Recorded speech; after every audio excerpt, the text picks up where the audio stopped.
आता जाता जाता या सखोल विश्लेषणाच्या शेवटी एक अत्यंत महत्त्वाचा विचार इथे मांडू इच्छितो, ज्यावर नक्की विचार व्हायला हवा. आपण आज 10वीच्या तयारीबद्दल बोललो, पण जर आपण या सगळ्या सवयींकडे बारकाईने पाहिलं ना, हं, रोज सकाळी लवकर उठणे, अभ्यासाला शिस्त लावणे, ताणतणाव हाताळायला शिकणे, कठीण आणि न आवडणाऱ्या विषयांना रोज न घाबरता सामोरे जाणे आणि स्वतःला सोशल मीडियासारख्या डिस्ट्रॅक्शन्सपासून दूर ठेवणे. या सर्व सवयी फक्त 10वीच्या बोर्डाच्या परीक्षेतून गुण मिळवण्यासाठी आहेत का? अजिबात नाही. राईट? या सवयींचे महत्त्व त्याहून खूप मोठे आहे.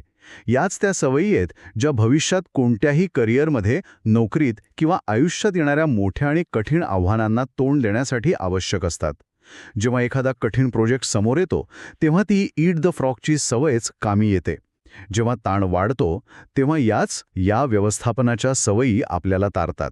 अगदी खरे. त्यामुळे 10वीचं हे वर्ष फक्त मार्क्स मिळवण्याचं वर्ष आहे की खऱ्या अर्थाने आयुष्याच्या तयारीचे आणि संकटांना सामोरे जाण्याचे एक उत्तम प्रशिक्षण केंद्र आहे. ह्यावर नक्की विचार व्हायला हवा. याच विचारासोबत आपण आज इथेच थांबू.